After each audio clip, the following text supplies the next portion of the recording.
Mon point de vue sur le piratage des logiciels Adobe comme Photoshop, Illustrator, InDesign et compagnie. Salut à toi, c'est Johan, designer graphique et multimédia, j'espère que tu vas bien. Après avoir fait pas mal de vidéos sur Instagram, j'ai décidé de revenir à un format plus conventionnel et je voulais d'ailleurs te faire une critique par rapport au piratage des logiciels Adobe comme Photoshop, Illustrator et InDesign.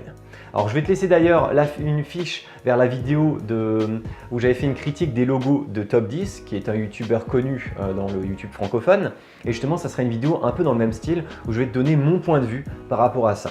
Alors tout d'abord, ma parole forcément n'est pas unanime. Ça veut dire que tout ce que je vais dire là, c'est mon point de vue parce que chacun peut avoir son point de vue sur la question. Alors lorsque je parle de piratage des logiciels Adobe, en fait c'est le piratage des logiciels en général lorsque tu es professionnel. Et justement, on va voir ensemble en quoi justement le piratage des logiciels, ça peut être, je trouve, un peu compliqué et il faut justement nuancer les propos. Alors si je te fais cette vidéo, déjà merci à Design Furtif parce que avec ton commentaire justement j'avais envie de refaire des vidéos un peu réaction comme ça on peut discuter sur le sujet, alors n'hésitez pas à en parler dans les commentaires. Mais en gros j'avais sorti récemment les nouveautés Adobe CC 2019, à savoir sur Photoshop, Illustrator et InDesign. Et justement en fait ce que j'ai vu, tu as des freelances, des indépendants, des graphistes, des web designers, des motion designers. En gros tu as pas mal de professionnels qui viennent dans les commentaires des publications Facebook et qui demandent directement les cracks ou bien comment pirater cette nouvelle version. Et justement moi ça m'a un peu vexé et ça m'a un peu chauffé parce que je me suis dit mais mince, alors le mec il est professionnel, il n'arrive même pas à se payer les logiciels qu'il utilise tous les jours en permanence pour son propre travail. Et justement je veux nuancer ces propos avec toi et te faire comprendre un peu comment moi je vois la chose. Ce qu'il faut juste que tu gardes en tête, c'est lorsque je parle de piratage Adobe, forcément je ne suis absolument pas pour et je ne t'incite pas à le faire. Forcément le piratage c'est illégal, tu n'es pas censé le faire, mais voilà, donc si jamais je parle de choses de piratage ou bien de fait de ne pas payer pour des logiciels, ça après c'est toi de ton côté qui vois ce que tu veux faire avec et d'essayer de voir un peu comment je vois la chose. Donc pour commencer, la première partie c'est dans quel cas je peux trouver ça normal en fait de pouvoir avoir des logiciels que tu ne vas pas forcément payer, voilà, comme Photoshop, InDesign et compagnie. Alors j'avais plusieurs points, à savoir déjà les étudiants. Un étudiant n'a pas forcément beaucoup d'argent, il va justement payer ses études, il va essayer de gravir les échelons ou bien de passer sa licence, sa première, deuxième année de BTS, son master et compagnie. Il va faire pas mal d'années d'études et justement ces années d'études, elles demandent beaucoup d'argent. Déjà de base avec le loyer, les charges, tout ce qu'ils ont à payer pendant les études. Et donc forcément payer des logiciels comme ça en continu tous les mois, par exemple Adobe c'est 60 € par mois si jamais tu veux tous les logiciels, forcément ça commence à coûter cher en fait à un moment donné. Surtout quand tu es étudiant, tu n'as pas de rentrée d'argent, si tu n'as pas de bourse, si tu ne travailles pas et compagnie. Donc à ce niveau-là, moi je pourrais trouver ça, on va dire relativement normal, que tu n'aies pas forcément à payer quand tu es étudiant. C'est-à-dire que tu ne gagnes pas d'argent en utilisant ces logiciels, tu fais uniquement de l'entraînement. Et c'est d'ailleurs pour ça qu'Adobe a un programme spécial pour les étudiants où à la place de payer 60 € par mois pour tous les logiciels, je crois que tu payes 15 ou 25 €. Ça, à toi de voir sur le site Adobe si jamais tu es étudiant et que tu voulais payer, prendre la version payante des différents logiciels Adobe. Mais en tout cas, ils sont bien conscients qu'en tant qu'étudiant, tu n'as pas forcément l'argent nécessaire pour pouvoir payer l'ensemble de ces logiciels. Donc, en tant qu'étudiant, tu vas payer moins cher la suite Adobe. Ensuite, donc ça c'était pour les étudiants. Ensuite, il y a les personnes qui utilisent les logiciels de manière personnelle. Par exemple, je ne sais pas, tu vas te créer des petits faire-part, je sais pas moi, des faire-part de mariage, des petits logos pour ta team gaming, j'en sais rien. On va dire les personnes qui utilisent tout simplement ces logiciels en amateur. Je pourrais aussi comprendre qu'ils ne vont pas forcément payer un abonnement au mois ou bien payer directement les logiciels. C'est que finalement, ces personnes-là, vu qu'elles ne vont pas retirer d'argent ou elles ne vont pas gagner d'argent avec les visuels qu'elles vont créer, vu que c'est pour du personnel, eh bien, je pourrais comprendre qu'elles n'ont pas forcément à se payer les logiciels. Après, c'est à elles de voir. Ces personnes-là peuvent très bien utiliser GIMP ou bien Inkscape en gratuit pour pouvoir faire le même boulot que Photoshop ou Illustrator, par exemple. Ensuite, le troisième point, c'est les freelances qui sont plutôt slasheurs. Alors là, on est un peu entre les deux. Ça veut dire que on va dire que si tu es censé gagner de l'argent avec ces logiciels-là, puisque tu les utilises pour des clients en plus de ton activité de salarié, normalement tu es censé payer les logiciels.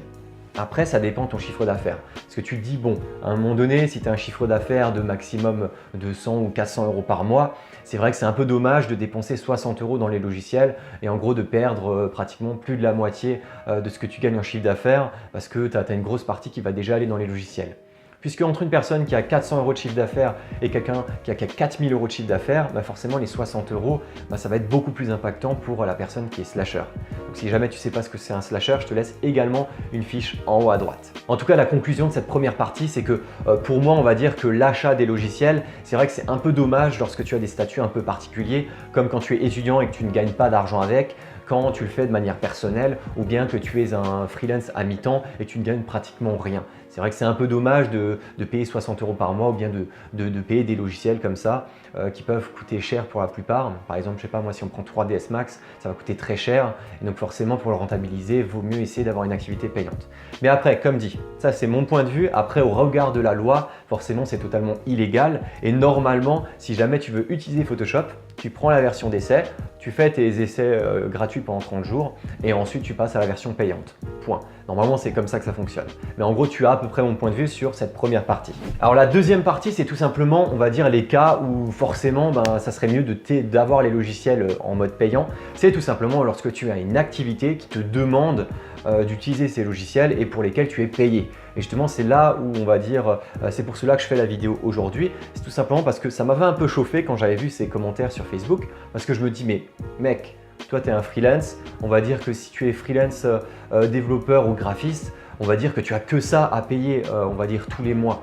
Vraiment, tu as que ça par rapport à une autre entreprise. Je pense que tu l'as relativement souvent vu sur mes vidéos. C'est que je te parle très souvent du fait qu'un freelance, finalement, il va presque jamais rien payer. Le freelance, il va jamais avoir d'argent à sortir comme ça en masse comparé à un entrepreneur qui va avoir un local, qui va devoir payer des impôts énormes et compagnie. Nous, en tant que freelance, on n'a pratiquement que dalle à payer. Et justement, en tant que graphiste, limite, la seule chose que tu vas payer, c'est vraiment les logiciels Adobe. Donc c'est pour ça que pour moi, si déjà tu n'as qu'un type de dépense à avoir, autant le payer et l'avoir en réel et en physique. Donc, je pars du principe que si tu es freelance et que tu es vraiment payé, tu as 2, 3, 4 000 euros de chiffre d'affaires, tu vis à temps plein en tant que freelance, pour moi, tu es censé absolument payer la suite Adobe. C'est tout à fait normal. Et c'est pour ça que quand j'avais vu ces commentaires, je me suis dit, mais les mecs, vous gagnez justement votre vie en tant que freelance et vous osez pirater en plus les logiciels. Je peux comprendre que 60 euros par mois, ça fait facile pratiquement 800 euros à l'année. C'est vrai que c'est énorme, ces 800 euros, tu préférais les avoir dans ta poche. Mais bon, après, qu'on se le dise. Déjà de 1, au moins tu es clean au niveau de la loi, au moins tu payes ça, tu n'as pas de problème à ce niveau-là. Ensuite, si jamais il y a un contrôle, justement tu n'auras pas ces fameux problèmes. Et troisièmement, surtout, tu auras tout le temps les dernières versions.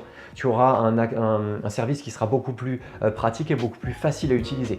Par exemple, là avec mon ordinateur, avec les nouvelles versions Adobe CC 2019, je me dis, ah bah tiens, je vais prendre les nouvelles versions 2019, je vais tester Photoshop, Illustrator, InDesign. Je vous ai fait des vidéos à ce sujet que je vous laisse en fiche si jamais ça t'intéresse. Et puis par rapport à toutes ces versions-là, je me dis, ah mais mince, il y a des bugs qui sont présents sur ces nouvelles versions. Je vais revenir à une version précédente et pour ça, j'ai juste besoin de faire 2-3 clics, de désinstaller, réinstaller et avec la fibre, on va dire en 5-10 minutes, c'est bon, ton logiciel est nouveau en place. Après, forcément, le piratage, c'est beaucoup plus embêtant à chercher et à mettre en place parce qu'à chaque fois, tu dois chercher les nouveaux moyens de pirater le nouveau logiciel. Ensuite, ces versions piratées ne sont pas officielles. Du coup, si jamais il y a des soucis, c'est tout à fait possible d'en avoir beaucoup plus que sur un logiciel qui est officiel, donc le logiciel directement Adobe. Et ensuite, si tu travailles avec des clients, moi, c'est aussi ça qui m'a clairement fait changer d'avis, c'est-à-dire que moi, j'ai démarré mon activité il y a près de 4 ans maintenant. Et justement, au tout début de l'activité, pendant 6 mois environ, j'ai gardé ma version, on va dire, gratuite, où j'ai fait justement mes différents projets. Et je me suis dit, ah c'est bon, maintenant je commence à avoir un revenu, je commence à vivre du freelancing. Maintenant, je vais payer la version Adobe officielle. Comme ça, de 1, je suis bien au regard de la loi. Et ensuite, surtout par rapport à mes clients. Parce que les clients, très souvent, en fonction du client que tu as, si tu as une entreprise, déjà, elle va avoir la nouvelle version Adobe. C'est-à-dire que si jamais toi, tu as une ancienne, en fait, tu peux avoir des problèmes de compatibilité en fait, entre les versions. Donc le mieux, c'est que tu sois synchronisé avec tes clients. Donc si tes clients ont les dernières versions, il faut que toi également, tu aies les dernières versions.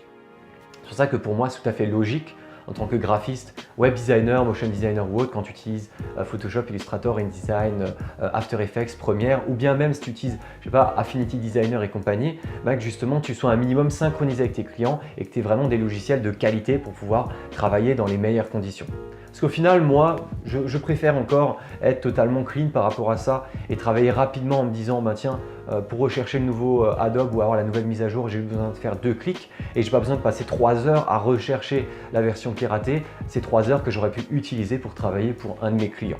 Donc voilà, tu as à peu près mon avis sur la question. C'est que je pars du principe que si tu travailles à temps plein en tant que freelance, tu es censé et tu es pratiquement obligé d'acheter les versions payantes de tes différents logiciels. Et je trouve ça un peu de mauvais goût de venir sur des groupes pour freelance et de demander des versions piratées alors que justement les autres freelance sont des professionnels comme toi et ils payent comme toi normalement les versions Adobe. Donc c'est un peu dégueulasse je trouve de venir et d'avoir ce genre de comportement.